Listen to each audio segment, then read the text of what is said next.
जरूरी प्रेस वार्ता है और ये प्रेस वार्ता होनी चाहिए। और मुझे ऐसा लगता है कि किसी और लोकतंत्र में अगर ये घटनाएं हुई होती तो सरकारें गिर जाती।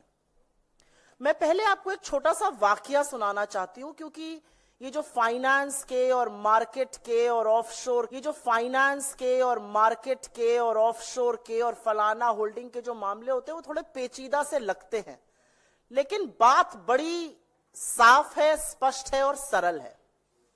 एक गांव में डाका पड़ा, डाकुओं ने अंधाधुंध लूट मचाई, खूब लूटा खसोटा, माल इधर से उधर किया। शक था कि लुटेरों के साथ गांव का मुखिया मिला हुआ है, उसकी मिली भगत है। तो लोगों को समझ में नहीं आया वो क्या करें। वो कोतवाल के पास गए, उन्होंने कोतवाल से कहा कि आप जांच कीजिए। तो कोतवाल आनाकानी करने लगा। कोतवाल कभी इधर की बात करे, कभी उधर की बात करे, कहे कुछ सबूत नहीं मिल रहा है। कोतवाल बगले झांकता था, लोग परेशान हो गए। फिर एक दिन सुबह सुबह पता चला कि लूट का माल तो कोतवाल के घर भी जा रहा था। तो एक मुहावरा हमारी तरफ कहा जाता है, जब सैया भय कोतवाल तो डर काहे का। और ऐसी ही कुछ कहानी अडानी महाघोटाले की भी प्रतीत होती है। अडानी महाघोटाला सामने आया, ऑफशोर फंडिंग का मामला सामने आया, स्टॉक मैनिपुलेशन के चार्जेस लगे। हिंडनबर्ग ने चार्ज लगाया कि कैसे ऑफशोर से पैसा आता था, स्टॉक मैनिपुलेशन होता था, कैसे राउंड ट्रिपिंग हो रही थी। ये सारे चार्जेस हिंडनबर्ग ने लगाए। तो इसकी जो जांच है वो market regulator security and exchange board of India SEBI को सौंपी गई, क्योंकि मार्केट का रेगुलेटर मार्केट पर आंख रखने का काम सेबी करता है। पर अब जो हिंडनबर्ग रिसर्च पार्ट 2 का सनसनीखेज खुलासा आया है, उसके मुताबिक सेबी की प्रमुख माधवी बुच और उनके पति धवल बुच उन्हीं ऑब्सक्योर बर्मुडा या मॉरिशस फंड में इन्वेस्टमेंट कर रहे थे जिनके साथ गौतम अडानी के भाई विनोद अडानी का संबंध था। एक बड़ी फेमस लाइन है, मेरा कातिल ही मेरा मुंसिफ है। यहां पर तो मुंसिफ ही कातिल निकल रहा है। तो जो कोतवाल है जिसको जांच करनी थी, उसका उन्हीं तथाकथित फंड में इन्वेस्टमेंट था इस रिपोर्ट के मुताबिक, जहां पर विनोद अडानी का संबंध था। इस रिपोर्ट में साफ अंकित है कि माधवी बुच का अडानी समूह से संबंधित ऑफशोर फंड में इन्वेस्टमेंट था और सेमी प्रमुख बनने पर उन्होंने अपना शेयर, उन्होंने अपनी शेयर होल्डिंग अपने पति को ट्रांसफर कर दी। इस रिपोर्ट में लिखा है कि माधवी बुच और धवल बुच ने 5 जून 2015 को सिंगापुर में आईपीई प्लस फंड 1 के साथ एक खाता खोला था। यह आईपीई प्लस फंड 1 अडानी समूह के एक डायरेक्टर ने आईआईएफएल के माध्यम से खोला था।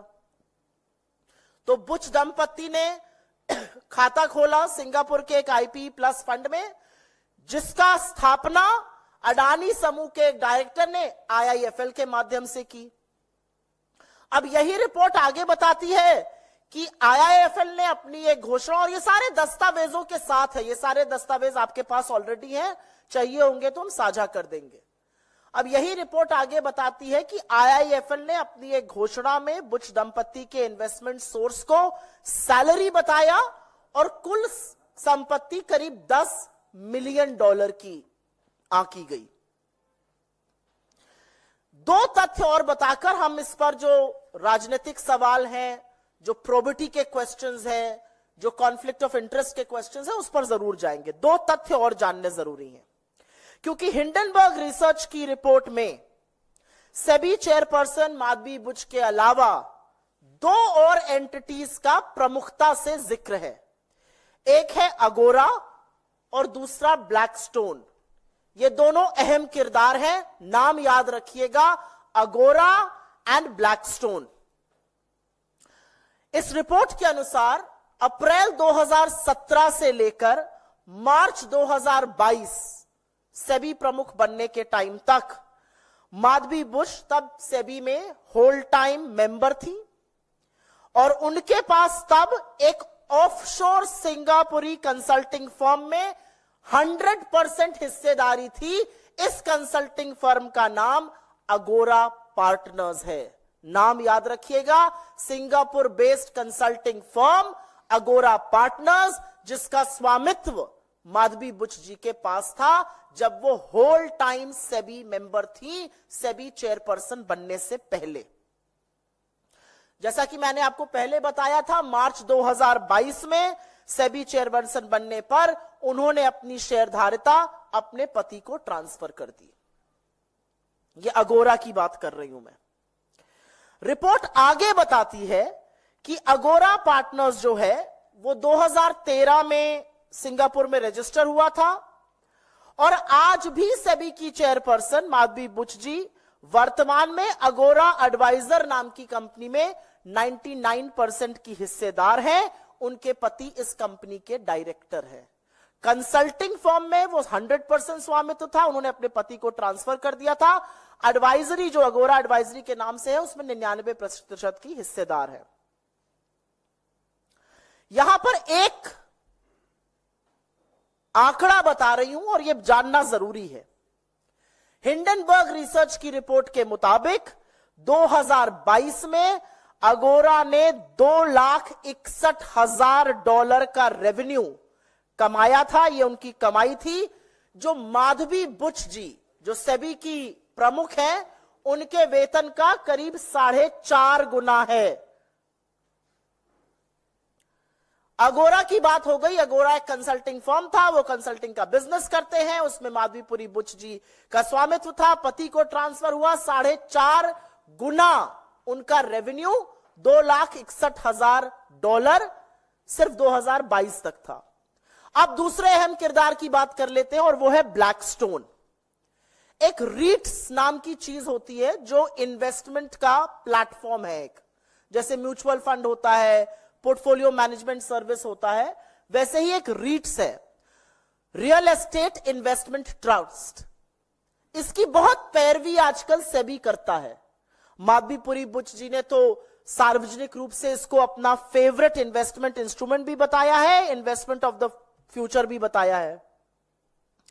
हिंडनबर्ग रिपोर्ट के मुताबिक सेबी चीफ पर उन्होंने ब्लैकस्टोन जैसी कंपनियों को रेगुलेटरी मतलब नियम कानून बनाकर फेवर देने के आरोप लगाए हैं। उनका कहना है कि सेबी चेयरपर्सन रहते हुए माधवीपुरी बुश जी के पति धवल बुश ब्लैकस्टोन के सीनियर एडवाइजर बन गए, वरिष्ठ सलाहकार वो नियुक्त हो गए ब्लैकस्टोन के, और ब्लैकस्टोन रीट्स का एक बड़ा प्लेयर है इंडिया में। एक बात यह भी बता दूं कि इनके पति इससे पहले रियल एस्टेट में कभी इन्वॉल्व नहीं थे, कैपिटल मार्केट्स में उनका इन्वॉल्वमेंट बहुत सीमित था। हिंडनबर्ग का आरोप है कि रेगुलेटरी बदलाव, नियम कानून ऐसे बदले गए जिससे कि सारा का सारा फायदा रीट्स को हो रहा था, और रीट्स में सबसे बड़ा प्लेयर ब्लैकस्टोन था, और ब्लैकस्टोन में माधवी बुश जी के पति धवल बुश जी सीनियर सलाहकार वरिष्ठ एडवाइजर थे। जैसा कि मैंने कहा, वो रीट्स की बहुत बड़ी पक्षधर है। एक कॉन्फ्रेंस में उन्होंने रीट्स को फ्यूचर का फेवरेट प्रोडक्ट बताया था, निवेशकों को कहा था इस फ्यूचर के फेवरेट प्रोडक्ट को आप देखिए, ये बहुत कारगर है। हिंडनबर्ग का आरोप है कि क्या माधवीपुरी बुश जी ने ये सब कहते हुए ये जिक्र किया था कि उनके पति ब्लैकस्टोन से संबंधित है, जो रीट्स का सबसे बड़ा खिलाड़ी है। और एक बात आपकी जानकारी के लिए बता दूं, 2 दिन पहले जब सरसरी तौर पर यह चर्चा हो रही थी कि हिंडनबर्ग रिसर्च की एक और खुलासे वाली रिपोर्ट आने वाली है, ब्लैकस्टोन ने एक बड़ा कदम उठाया।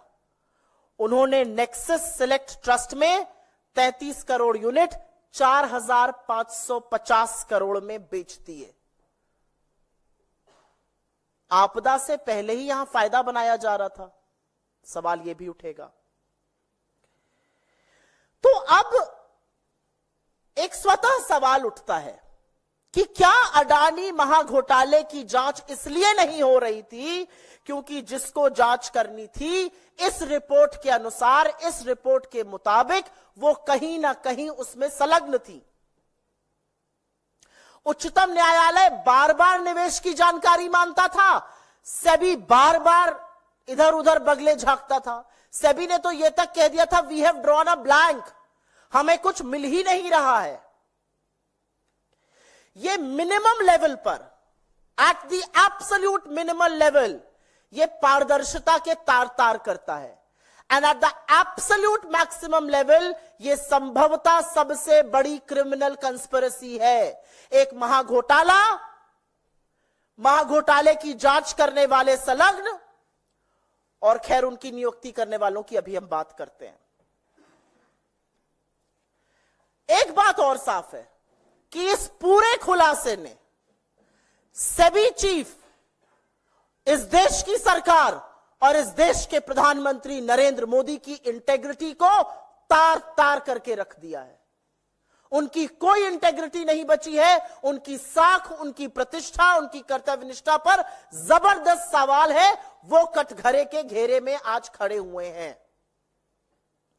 और यह पूरा समझ में आता है कि परम मित्र को बचाने के लिए बड़ी साजिश रची गई है। यहां दाल में काला नहीं है, यहां पूरी की पूरी दाल ही काली है।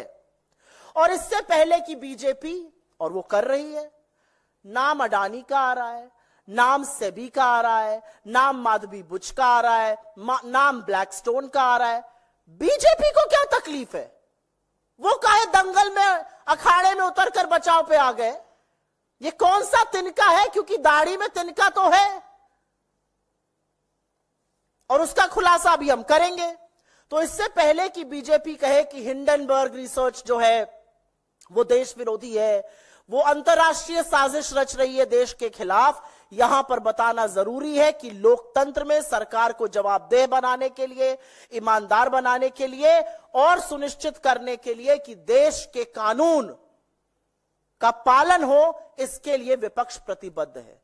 पिछले 10 सालों में इस देश के कानून अप्रत्याशित तरीके से देश के दलितों पर, आदिवासियों पर, पिछड़ों पर, माइनॉरिटीज पर, ऑपोजिशन पर लगे हैं, लेकिन धन्ना सेठों पर, रसूख वाले लोगों पर, सत्ताधीशों पर इन कानून का कोई इंपैक्ट नहीं है, कोई इफेक्ट नहीं है।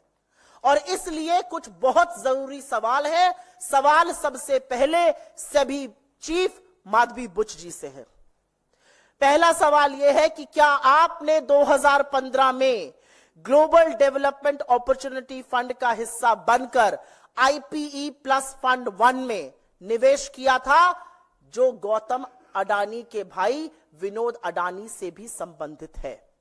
दूसरा सवाल, जब आप सेबी की पूर्णकालिक सदस्य थी तो क्या आपने IPE प्लस में अपने निवेश को, अपनी शेयर होल्डिंग को सेबी के सामने उसका खुलासा किया था, उसका डिस्क्लोजर किया था या नहीं किया था? क्या आप यह बता पाएंगी कि अडानी एंटरप्राइजेज और उनके पूर्व निर्देशक Anil Ahuja IPE plus fund से किस तरह से संबंधित थे? उन्होंने IIFL के साथ इस फंड की स्थापना कैसे की थी?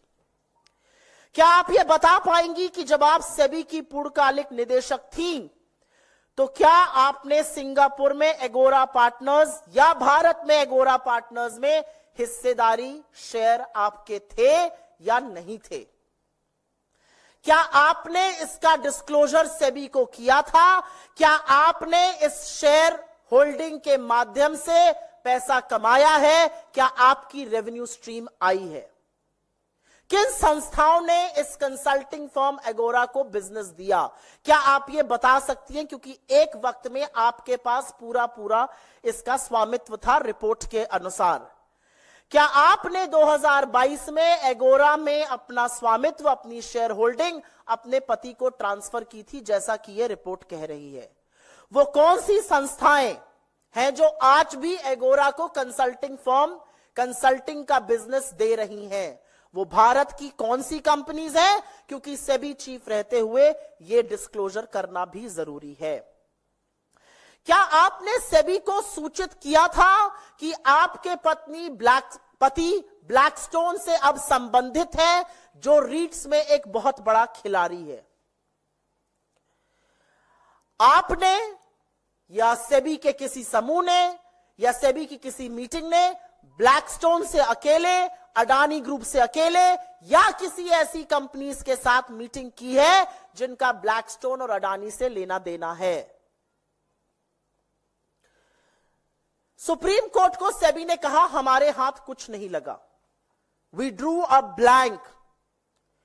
क्या आपने कोर्ट द्वारा स्थापित समिति और इस देश के सर्वोच्च कोर्ट को यह बताया था कि जिन फंडों की जांच आपको सौंपी गई है उनमें से कुछ तथाकथित तौर पर इस रिपोर्ट के मुताबिक वो फंड थे जिनमें आपकी हिस्सेदारी, आपकी शेयर होल्डिंग थी? क्या आपने इसका खुलासा सुप्रीम कोर्ट गठित समिति या खुद सुप्रीम कोर्ट के सामने किया था? और एक सबसे बड़ा सवाल, अगर ऐसा था, अगर आपकी शेयर होल्डिंग थी, और उनका स्टेटमेंट कहता है मेरी शेयर होल्डिंग थी जो मैंने ट्रांसफर कर दी थी, तो आपने अपने आप को इस जांच से क्यों नहीं रिक्यूज किया? Caesar's wife has to be above suspicion. आप कैसे उन फंड की जांच करती रही, अगर करती रही, जिनमें आपका कभी निवेश था, आपके पति उसे संलग्न है? यह कैसे हो सकता है? आपने अपने आप को इस जांच से अलग क्यों नहीं किया, अगर नहीं किया? और क्या इतने गंभीर आरोपों से घिरे रहने के बाद आप सेबी के पद पर, सेबी के सर्वोच्च पद पर, इस देश की शेयर मार्केट की रेगुलेटर बनी रह सकती है, या आपको तत्काल प्रभाव से बर्खास्त कर देना चाहिए? यह सवाल सेबी चीफ से है। लेकिन अब सवाल सरकार से है। क्या प्रधानमंत्री नरेंद्र मोदी के संरक्षण के बगैर ये जो तथाकथित मिलीभगत है अडानी और सेबी की, ये हो सकती थी? इस सवाल का जवाब सरकार को देना पड़ेगा। क्या सरकार के सामने ये तथ्य थे कि आपकी सेबी चीफ, जिसको आपने सेबी चीफ अपॉइंट किया है, जिस समूह की वो जांच कर रही है, उस समूह में तथाकथित तौर पर उसके इन्वेस्टमेंट्स थे? क्या यह बिना नरेंद्र मोदी की जानकारी के, बिना उनके संरक्षण के संभव है? क्या नरेंद्र मोदी अपनी मार्केट रेगुलेटर के इतने बड़े घपलाबाजी में संलग्न आरोप पर अब अपनी चुप्पी बरकरार रख सकते हैं, या उनको बोलना चाहिए? क्या जो सरकार लगातार अडानी समूह पर लगे आरोपों पर पर्दा डाल रही थी, और अब जब पता चल रहा है कि जांचकर्ता भी संभवतः इसमें संलग्न है, क्या वो इस घोटाले की निष्पक्ष जांच कर सकते हैं?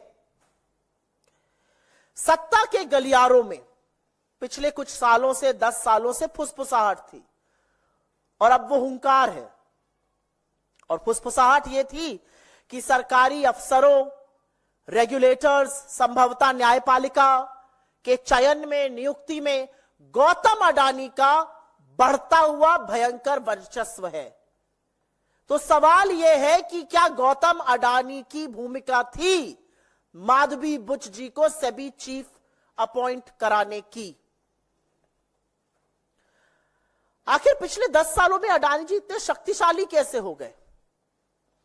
सवाल यह है कि शेयर मार्केट के रेगुलेटर ने अपनी विश्वसनीयता खो दी है, तो अब छोटे छोटे इन्वेस्टर की सुरक्षा कौन करेगा?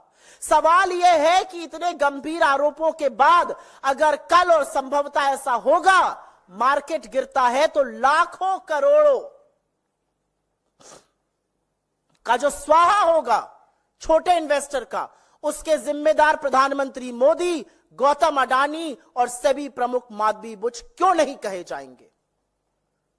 सवाल यह है कि हम अपने आप को विश्व गुरु कहते हैं, लेकिन इतना बड़ा कलंक हमारे मार्केट रेगुलेटर पे, 3 से 4 ट्रिलियन डॉलर का पैसा लगा हुआ है हमारे मार्केट में। हम किस तरह से डोमेस्टिक या फॉरेन इन्वेस्टर को आज ये विश्वास दिला सकते हैं कि हमारे यहां रूल ऑफ लॉ है, जब सबसे ऊंचे पद पर बैठा हुआ मार्केट स्वामी, मार्केट को रेगुलेट करने वाले व्यक्ति के ऊपर इतने गंभीर आक्षेप है।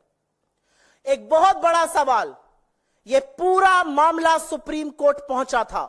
सुप्रीम कोर्ट ने समिति गठित करी थी, उस समिति ने जांच करी थी। आज सवाल यह है कि क्या उस समिति के सामने, क्या उच्चतम न्यायालय के सामने, the highest constitutional court of the country, Hindenburg research में जो चौंकाने वाले आक्षेप, जो चौंकाने वाले तथ्य, जो चौंकाने वाले आरोप, जो गंभीर आरोप सामने आए हैं, जो कॉन्फ्लिक्ट ऑफ इंटरेस्ट सामने आया है, जो शेयरों का स्वामित्व सामने आया है, क्या इसके बारे में सुप्रीम कोर्ट को अवगत कराया गया था या सुप्रीम कोर्ट को भी बाकी देश की तरह अंधेरे में रखा गया? असलियत यह है कि यह हमारे संस्थानों की विश्वसनीयता पर बहुत बड़ा सवाल उठाता है, और असलियत यह भी है कि इतने गंभीर आक्षेप लगने के बाद हम उच्चतम न्यायालय से, the highest court in the country, the highest constitutional court in the country से अपील करते हैं कि वो स्वतः संज्ञान लें, इस मामले की जांच करें, क्योंकि यह भारत की फाइनेंशियल व्यवस्था पर सवाल खड़े कर रहा है। असलियत यह है कि इस महाघोटाले की जांच सिर्फ और सिर्फ जेपीसी से हो सकती है, जिसका गठन नरेंद्र मोदी करने से डरते हैं। लेकिन कब तक डरिएगा आप और कब तक बचाइएगा अडानी को? क्योंकि महाघोटाला इतना बड़ा है, उसके डंक इतनी दूर दूर तक फैले हुए हैं कि अंततो गत्वा एक ना एक दिन आप लोग पकड़े जाएंगे। लेकिन तत्काल प्रभाव से सेबी चीफ को उनके पद से हटाना पड़ेगा, अन्यथा सरकार की विश्वसनीयता, मार्केट की विश्वसनीयता, मार्केट रेगुलेटर की विश्वसनीयता पर बहुत बड़ा सवाल है। और सबसे बड़ा कहर छोटे छोटे जो निवेशक हैं वो उन पर बरपेगा जब इसका नेगेटिव प्रभाव हमारे मार्केट पे पड़ेगा।